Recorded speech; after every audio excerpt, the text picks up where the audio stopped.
Hello, everyone. I'd like to welcome everyone to this session of Philosophy, Disability, and Social Change 2.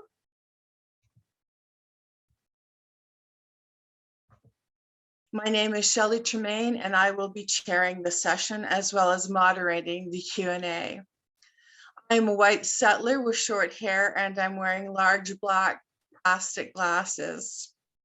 I'm joining you today from the traditional territory of the Haudenosaunee and Anishinaabe, covered by the Upper Canada Treaties and directly adjacent to Haldimand Treaty territory.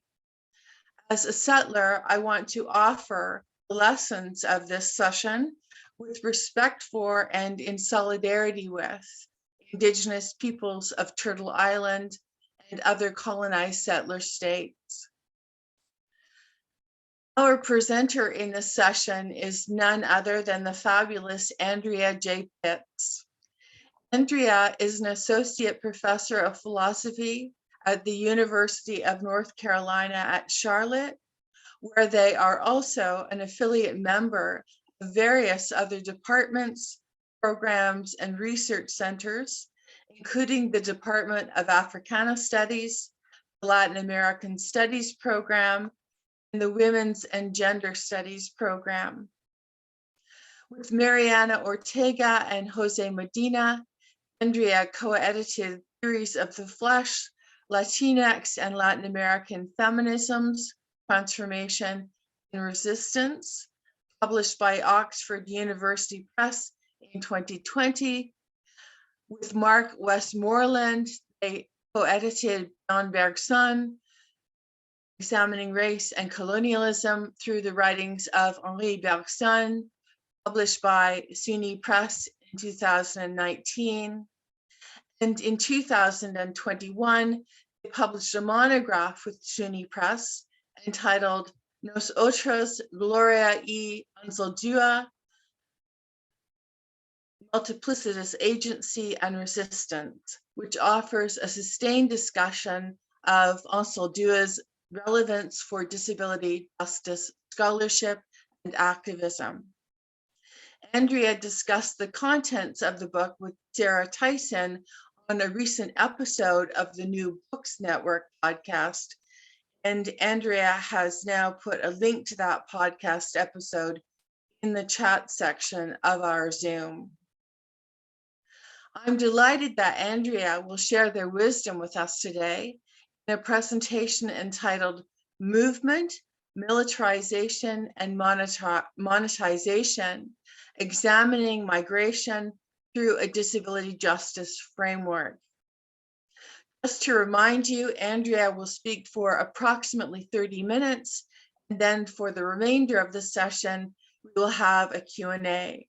So I encourage you to put your questions for Andrea in the Q&A box.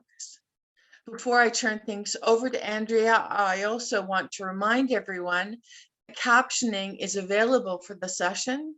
The captioning function can be turned on by clicking the CC button at the bottom of your screen. If you wish to adjust the font size of the captions, you can do so by clicking in the options button. Captions can be used as subtitles in the chat or both. Andrea, welcome. The floor is yours.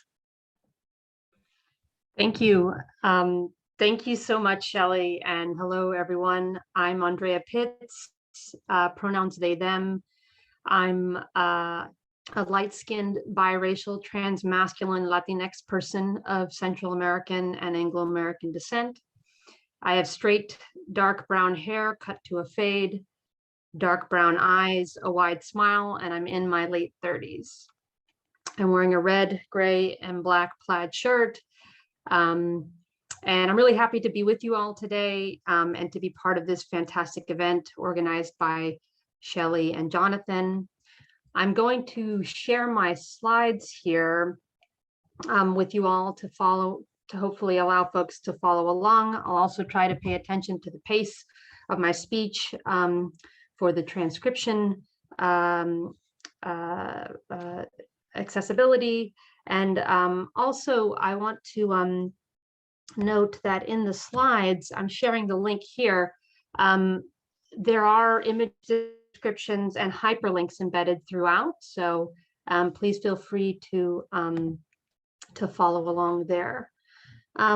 Okay, so let me go ahead and share my screen.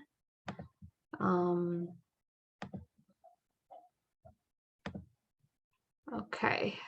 I'll start by acknowledging the land. I'm faculty at the University of North Carolina at Charlotte, and I've lived in Charlotte for the past 6 years on the traditional territory of the Catawba Nation. The Catawba Nation, the image here is of a series of trade maps and pathways, indigenous pathways through what is currently the settler state of North Carolina, and which includes the meeting of crossroads in the settler city of Charlotte. The Catawba Nation, on whose land I reside and work, recently passed a bill in the U.S. House of Representatives to return approximately 17 acres of land in the state of North Carolina to the Catawba Nation. That bill, the Catawba Indian Nation Lands Act, is now in the U.S. Senate awaiting a vote. Other recent efforts of the Catawba Nation include developing a new gaming site called the Catawba Two Kings Casino, which celebrates the Catawba Nation's history and hopeful future in to return to their ancestral lands in North Carolina. And so for more information, there's an acknowledging the land link above, which includes more information on the Catawba Nation. And also, if you click the map itself, this will bring you to the Catawba Nation's website. So regarding my remarks today, I'd like to note the organization of my presentation. As the title suggests, I'll be working through 3 major concepts: mobility, monetization, and militarization, to discuss the relationship between migration and disability justice. On the right of this slide, in case folks aren't familiar with the movement of disability justice, I have an image of the 10 principles of disability justice described by the performance group, or offered through the performance group's website, Sins Invalid, who defined their group as a performance project that incubates and celebrates artists with disabilities, centralizing artists of color and LGBTQ or gender variant artists as communities who have been historically marginalized. So among the principles listed that organize disability justice are things like intersectionality, anti-capitalism, cross-movement solidarity, wholeness, stability, sustainability, collective liberation, and others. And again, there are hyperlinks embedded there. So if you'd like to check out Sins Invalid's website, please feel free to check that out as well. So Sins Invalid as a collective also notes the following definition on their website.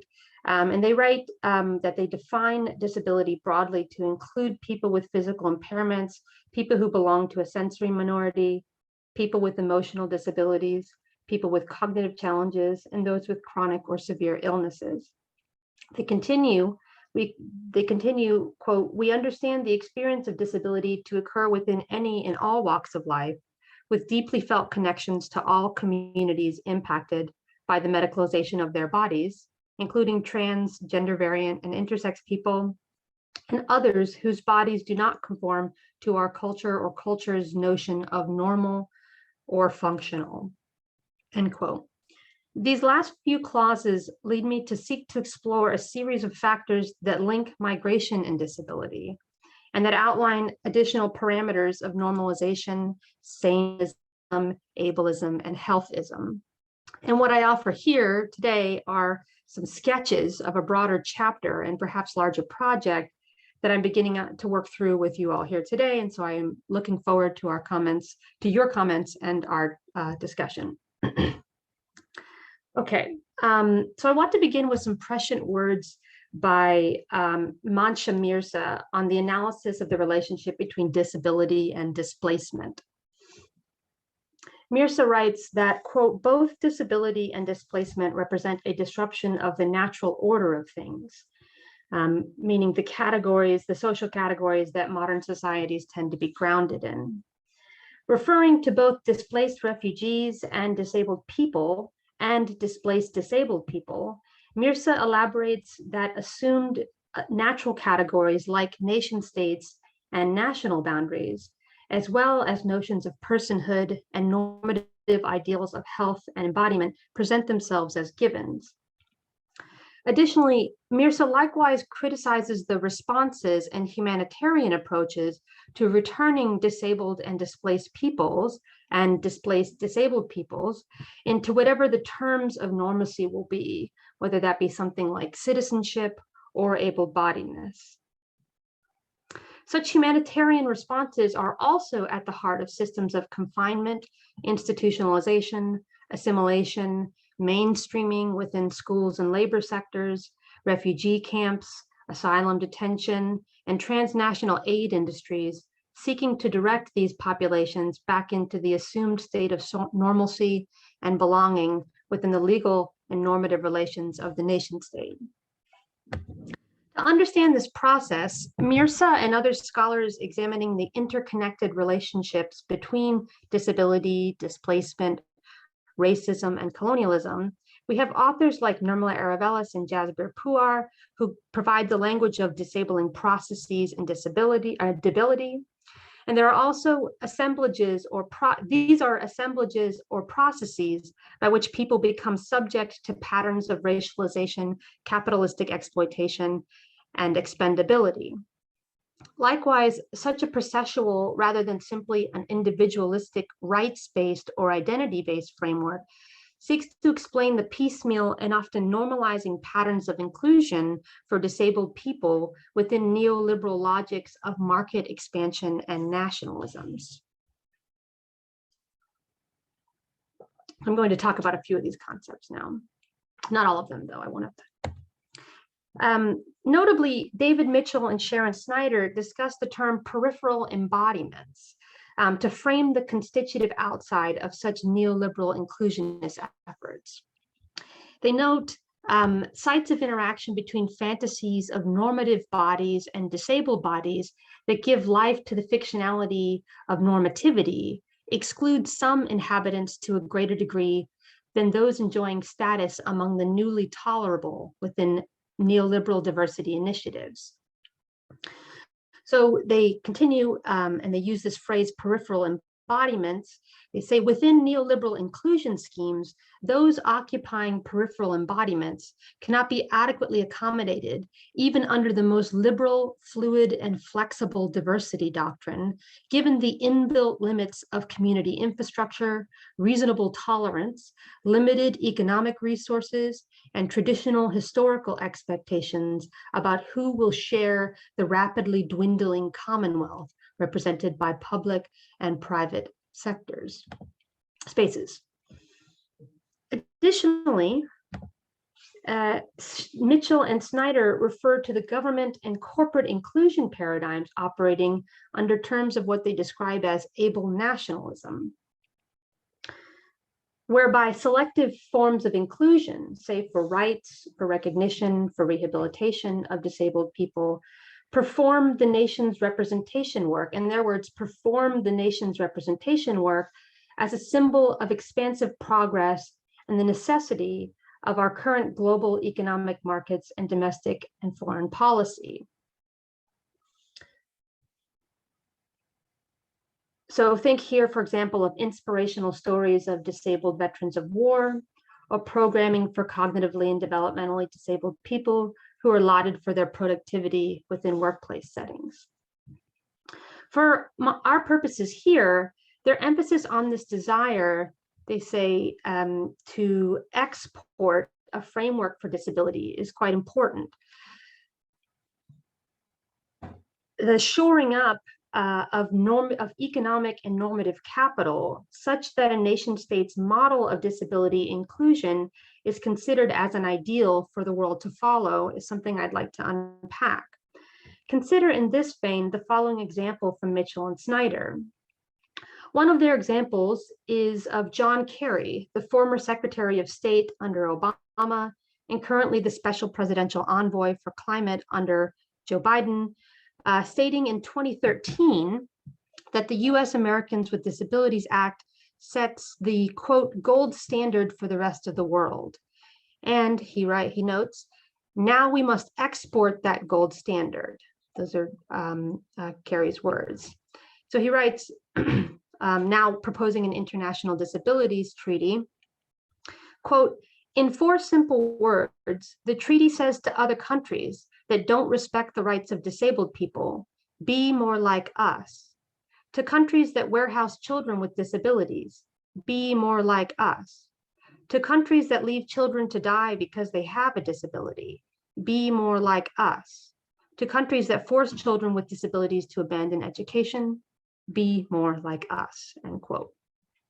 In this way, as Mitchell and Snyder, Mirza, and other disability studies scholars point out, this self-referential exploitation of rights-based inclusionism also overlooks and seeks to strengthen the neoliberal paradigms of austerity and cost-cutting in terms of migrant and disability access. So Mitchell and Snyder note in this regard, quote, such able nationalist claims hail from a nation whose unemployment record for disabled people has sat at nearly 70% throughout the era of neoliberalism, where a for-profit system of disability institutionalization has flourished and now inters more than 40,000 disabled individuals alone in the state of Florida, while continuing to be beset by scandals of neglect, abuse, and euthanasia, where youth with disabilities are channeled into the juvenile justice system at a rate 5 times higher than other youth.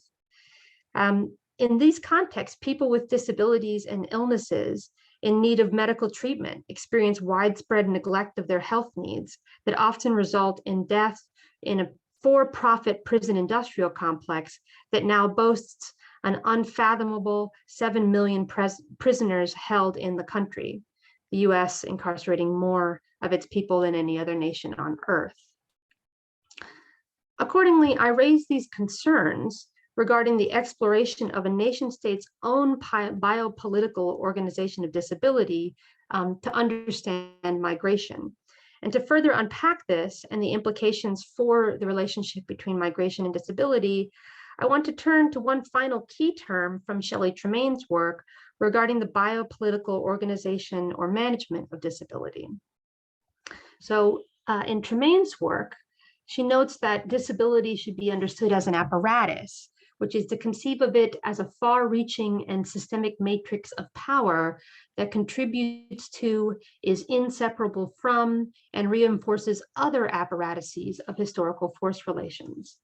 On this understanding, this, as Tremaine notes, quote, disability is not a metaphysical substrate, a natural biological category, or a characteristic that only certain individuals embody or possess. Rather, it is a historically contingent network of force relations in which everyone is implicated and entangled, and in relation to which everyone occupies a position. She also notes that when disability, this is a quote, when disability is situated within the domain of force relations, that is, when disability is construed as an apparatus of power, its collaboration with other apparatuses of force relations, such as settler colonialism and white supremacy, can be more readily identified and more thoroughly investigated. And so I take her claim seriously here. Namely, I raise these core conceptual responses to neoliberal inclusionism to trace a novel site through which to begin to understand the apparatus of disability, and one which includes the comments I began with regarding the neoliberal challenge of bringing peripheral embodiments, or the maybe neoliberal limit of peripheral embodiments within able nationalist tropes for national exportation and security. So specifically in this presentation, I want to address one dimension of transnational migration flows and the apparatus of disability by looking at the mutual force relations between disability, colonialism, and what I'm tentatively calling for now, something like normative sobriety and intoxication discourses. So in what follows, I'll try to bring these discourses into conversation through the 3 terms of the title: movement, monetization, and militarization. So I've set a puzzle for myself here to unpack. The image in the center here includes a drawing of cola nuts, coca leaves, cocaine powder, and a glass of Coca-Cola, and a clipping from a newspaper of Coca-Cola. And it's from an illustrated book by Ricardo Cortez called The Secret History of Coffee, Coca, and Cola, which is available through the hyperlink there, or linked to the hyperlink there. So regarding considerations of movement, first, it's not difficult to find historical sources that build into health, civic stability, and moral norms the idea of something like a normative conception of sobriety. For example, prohibition and temperance movements of the 19th century and 20th century, or early almshouses and jails of the eugenics periods of US and Canadian history, certainly considered alcoholism a vice, defect, and threat to social stability. Additionally, the threat of addiction and substance abuse is often framed directly in terms of the language of impairment, which, as Tremaine's work has underscored, is likewise a political feature of the apparatus of disability. Notably, addiction and illicit drug use have long been morally condemned, as I have an image here noting such moral resonances.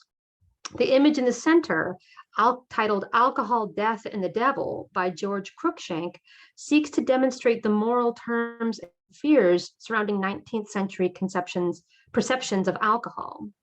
The center drawing shows a macabre Medusa with a skeletal head, dressed in a tunic, holding aloft a goblet of wine and exhorting a crowd of people.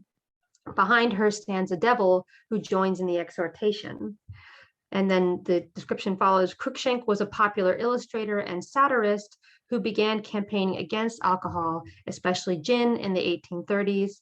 And in 1847, he renounced alcohol and became an enthusiastic supporter of the temperance movement in Great Britain.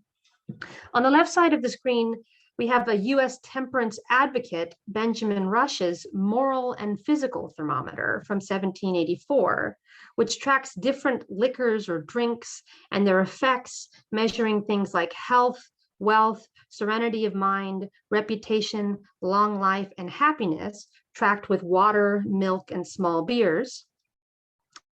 And intemperance, on the other hand, occurs through strong punch, but not weak punch, toddy, grog, bitters, morning drams, and the worst, pepper in rum, including, and this then tracks their correlations with vices such as idleness, fighting, lying, hatred of just government, murder, and suicide, and also tracks diseases such as gout, jaundice, epilepsy, madness, palsy, and death.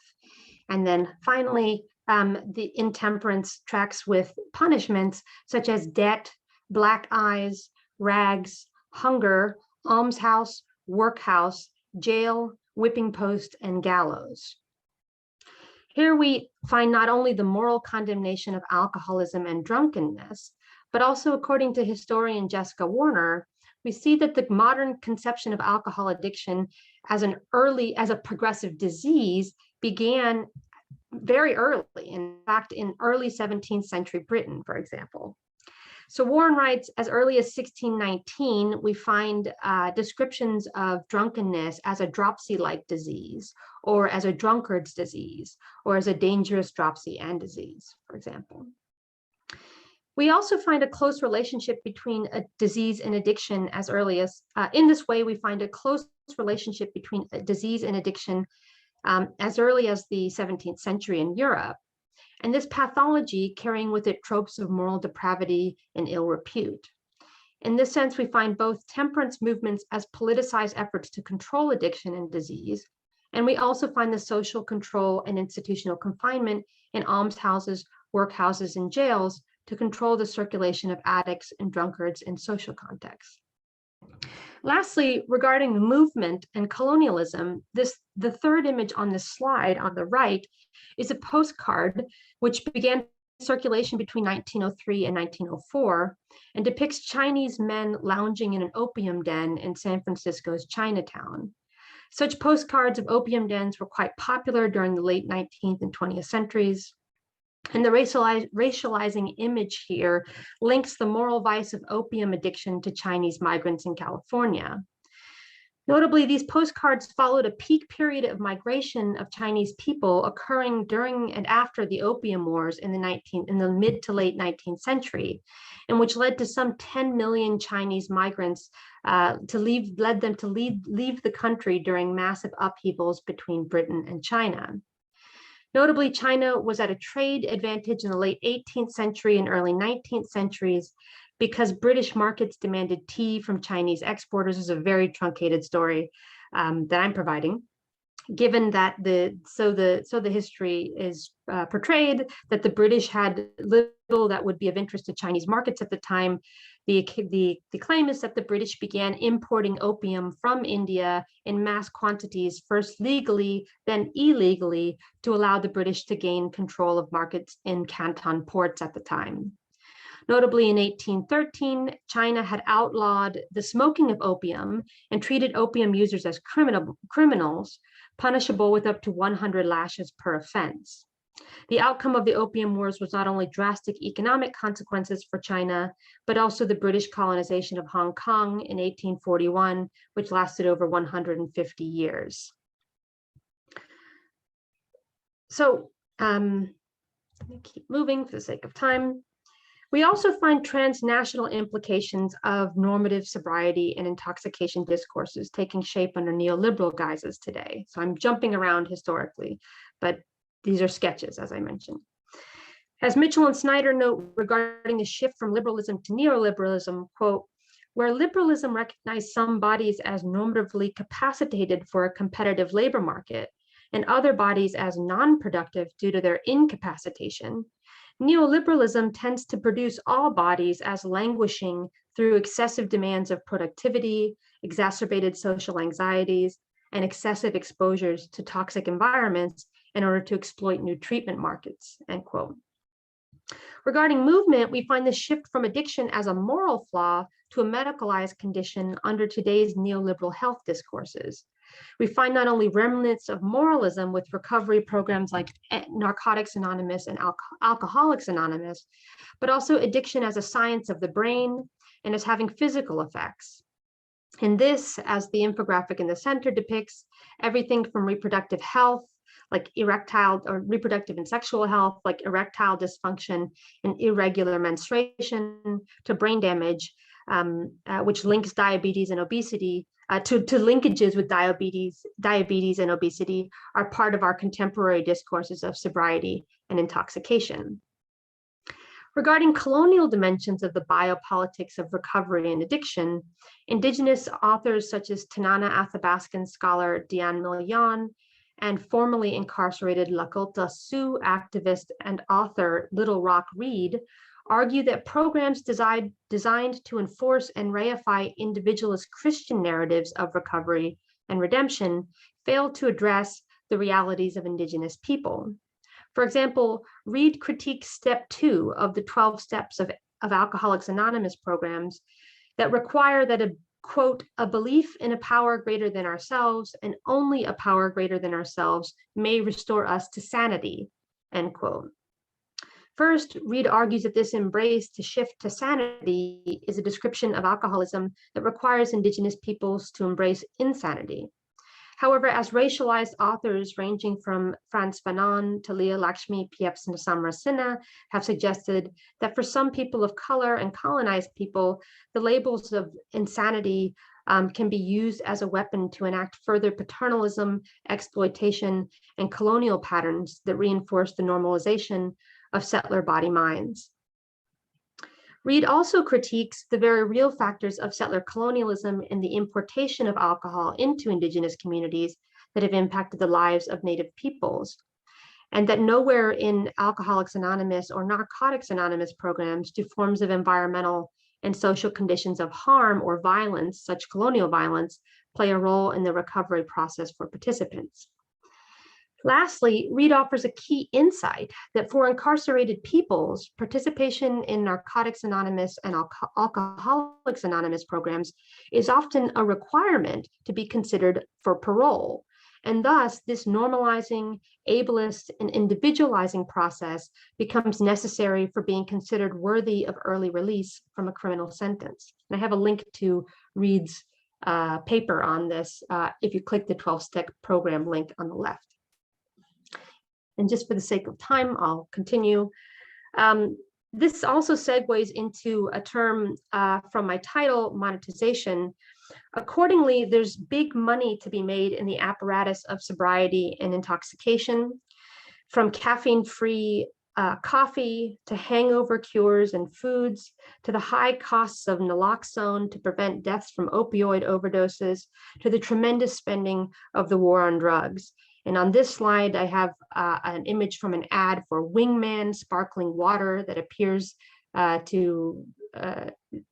looks like a beer bottle and is advertised to people who are seeking to drink water while they drink alcohol. And then on the left is Narcan, which is the drug name for naloxone. And on the right, a chart noting rates of addiction, but also that were relatively steady from 1970 to 2010, but also the increased amount of spending on the war on drugs by the United States. For the interest of time, and there's links there as well, I want to just conclude with a last example regarding militarization. While the war on drugs has tremendously racialized implications, including associations of crack cocaine use among Black communities, and specifically against Black mothers who have been targeted for the reproduction of crack babies, for example. As a researcher of Latin American studies, it's particularly the war on drugs and the criminalization of coca that is of most proximate interest to my research here today. And so I'm going to discuss one last example of the Merida Initiative beginning in 2007. So regarding the Merida Initiative in particular, the funding of the initiative began in 2007 when then President of Mexico, Felipe Calderón, sought support from George W. Bush in an effort to address drug and weapons trafficking in Mexico. Let me skip over a little bit of this, but the funding for the 2017 fiscal year approved by the House and Senate Appropriations Committee was $129 million. The money was used to enhance police budgets, to reform judicial and penal systems, including U.S. training and certification programs, audiovisual equipment in courtrooms, healthcare standard certifications in Mexican prisoners, and the transformation of the legal curricula in Mexican law schools. Additionally, crime and violence prevention programs have been included as part of the fourth pillar of this initiative. The U.S. provided funding for at-risk youth programs, drug counselors, and a quote-unquote culture of lawfulness educational program that was targeted to middle school students. So while this form of intervention may appeal to some liberal-minded scholars as important areas to protect human rights, other scholars have noted that these efforts also signal a shift in U.S. interventionist efforts from something like economic development and security and law enforcement to now a more comprehensive policy that's working at the level of Mexican civil society. So my last example here is the Culture of Lawfulness program, which aims to impact more than simply the legal and law enforcement institutions of Mexico. Namely, the culture of lawful, so there's a shift now, as I mentioned, between this economic spending and security spending to now cultural programming. And it was due to the idea that increased funding for judicial, legal, and economic reform would only be effective if corruption was addressed at the level, was addressed within society in these institutions. And so they sought this effort to address a culture of lawfulness. And so within this framework, this means that, quote, the average person believes that legal norms are a fundamental part of justice, and that the legal and judicial system enhances the quality of life of individuals and society as a whole. Accordingly, the fact sheet on the Culture of Lawfulness programs from the U.S. Embassy and consulates in Mexico describe its efforts as aims to instill a sense of individual responsibility to uphold the rule of law in Mexico, with a larger goal of reducing crime and corruption.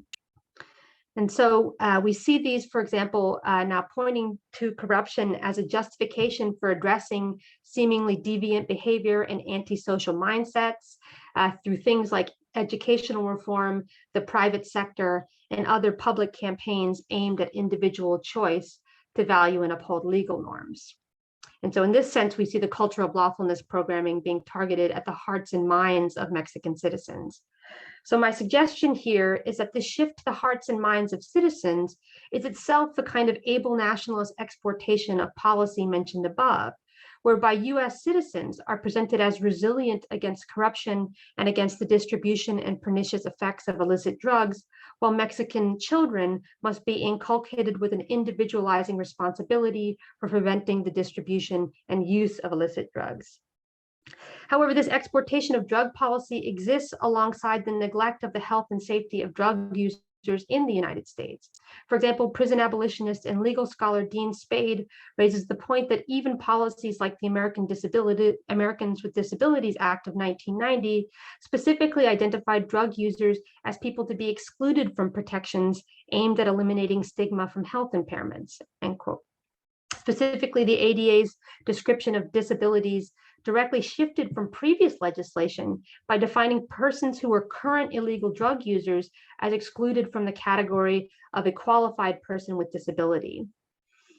And so with this, we see what Mitchell and Snyder describe specifically as forms of peripheral embodiment, those who cannot be adequately accommodated even under the most liberal, fluid, and flexible diversity doctrines.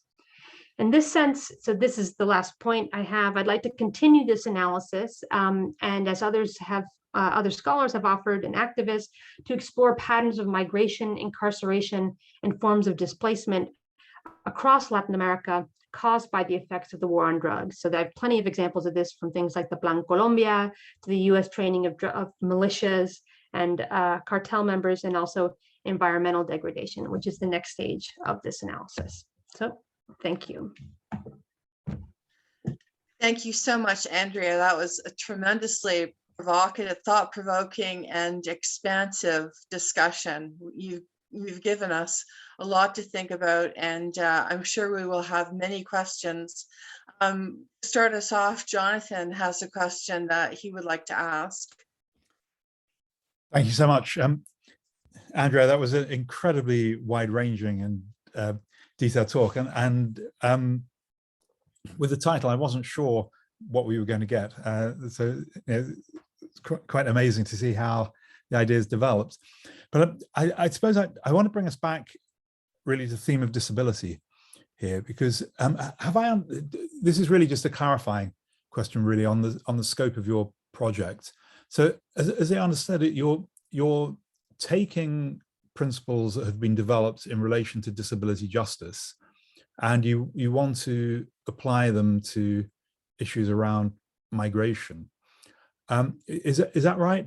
Just as a starting point, and then I'll follow up if I've got that right. I think that the apparatus of disability, if I might use Shelley's work, includes transnational policies that themselves cause migration.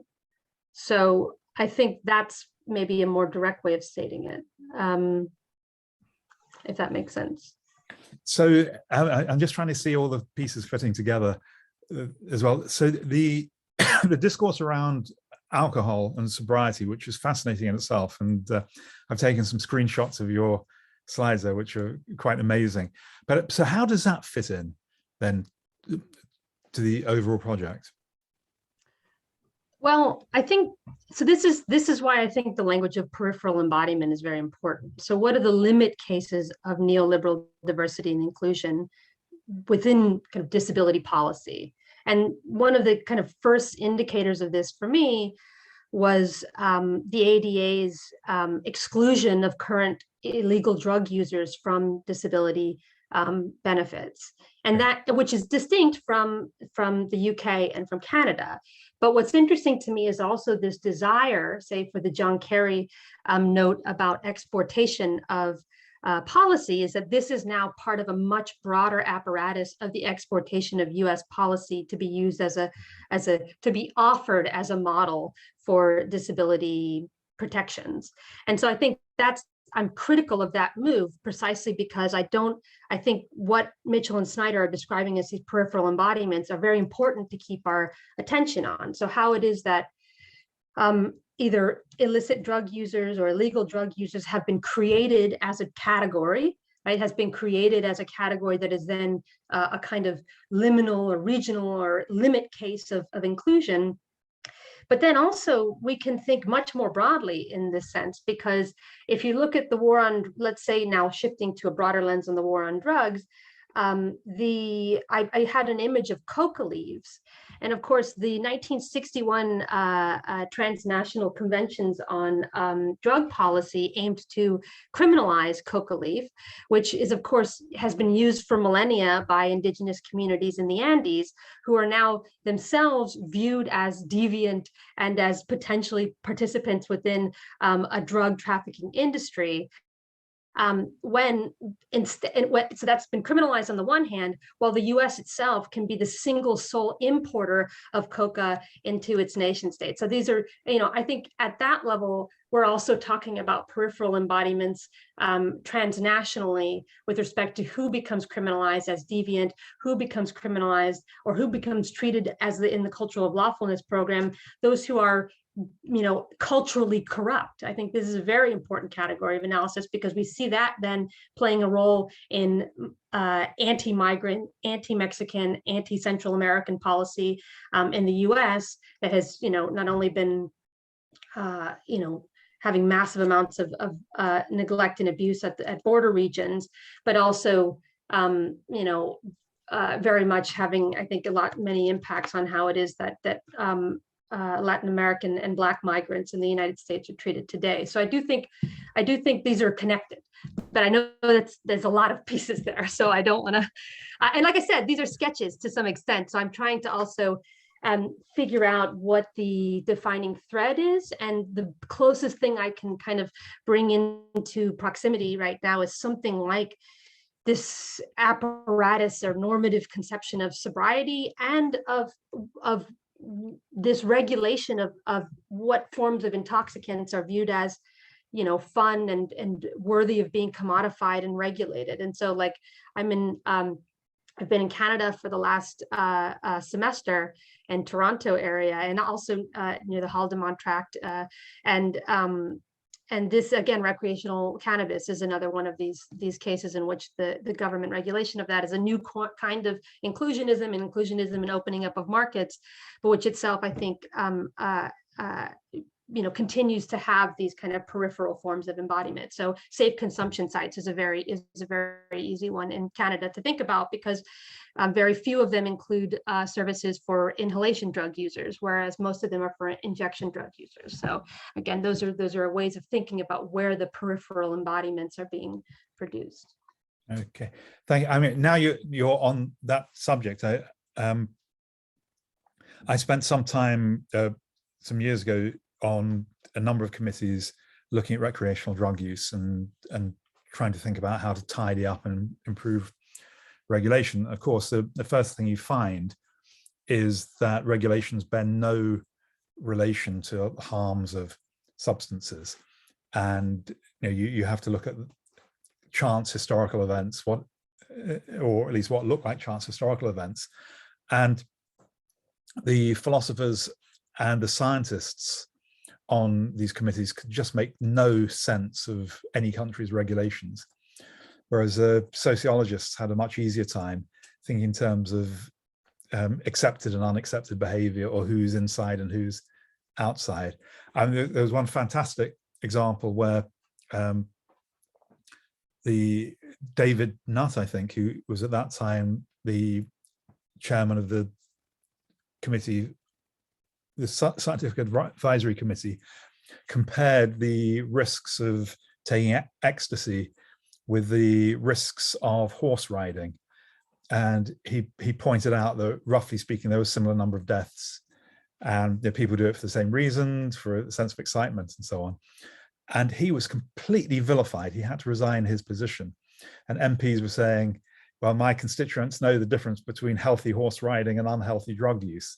As a fact, he was just trying to point out statistically there were equal harms. So I think this if I've understood it, this goes along with, I suppose, a decision to vilify certain behavior rather than vilifying it because of some demonstration about harms and risks. Yes, absolutely. And actually, I think another example of this is one piece that I skipped over, but this is from an Akoda scholar, Catherine Shanley, who puts it this way. This is about gambling. She says, quote, "Gambling, or its more dignified or terminological brother, gaming, straddles that nebulous line between legal and illegal, moral and immoral, healthy and sick in the consciousness of many mainstream American citizens and policymakers." And she says, nothing brings out that ambivalence in American culture more than Native American gaming. So then linking it to colonialism, Indians continue to suffer the dichotomized thinking that would be simply good or bad Indians, good Indians associated with natural world, Mother Earth, and so on. And she says, quote, but when indigenous peoples are involved in the business of making money from gambling, we are bad Indians, right? And so this idea about then regulating and permitting, what is permissible and what is not with respect to intoxication and sobriety, I think is a huge piece of not only making sense of the transnational flows of the apparatus of disability, but also then how the apparatus of disability explains things or brings to light facets of embodiment and normative cognitive status, let's say, because again, I think the impairment language within the drug and alcohol discourses is important. It does track the language of impairment, but we also then see this massive exportation of policy and then it effects across different nation states that then themselves lead to degradation of infrastructure, environmental resources, and access to social services. And so I do think, for example, there's so much to unpack in that way if we actually bring the conversation about sobriety and intoxication or illicit drug use within the framing of something like biopolitics of disability. Okay, thanks very much. Okay, we have a question from Axel Arturo Barcelo Aspetia. Is it possible to keep the positive value of temperance without contributing to the apparatus of disability that comes from linking temperance to sobriety? In other words, is there a way to put a wedge between temperance and sobriety? That's a great question. I mean, I think temperance for me is a very interesting category that existed under liberalism or liberal models of say social organization and nation building, modernization projects, because it's a proportionate framing, right? It's a kind of, which is exactly back to Jonathan's point, can be, has so much moral flexibility built in that the kind of, the arbitrary line that was there within the Benjamin Rush moral and physical thermometer can be moved in many different directions. So the kind of proportionate or moderate framing of temperance movements, I think, is itself quite slippery in precisely in the sense that it can be used in a myriad of political ways. And that's what I want to kind of figure out, because let me just bring in another relevant example here, because I started off mentioning the Catawba Nation on whose lands I work and live in Charlotte. And one of the, a major chief within Catawba, political leader within Catawba history is Chief King Hagler. And King Hagler actually lobbied and supported a temperance movement for Catawba nations due to the importation of alcohol into the Catawba Nation indigenous communities. And so part of even anti-colonial and decolonial strategies among indigenous nations is to prevent that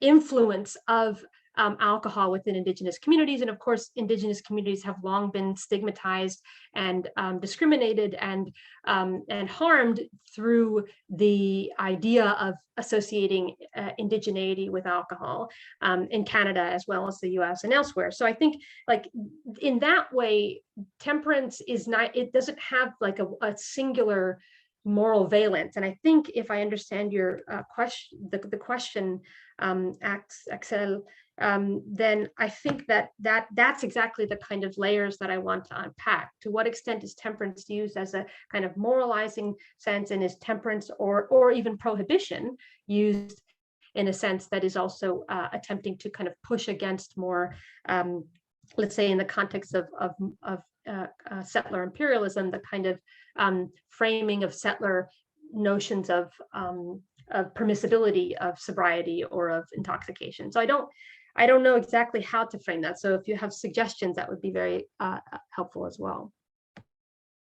Just like to thank you, Shelley, for chairing, and Andrea for a really fascinating talk. I've rarely heard a talk that covers so many things I've worked on, like gambling, drugs, disability, migration.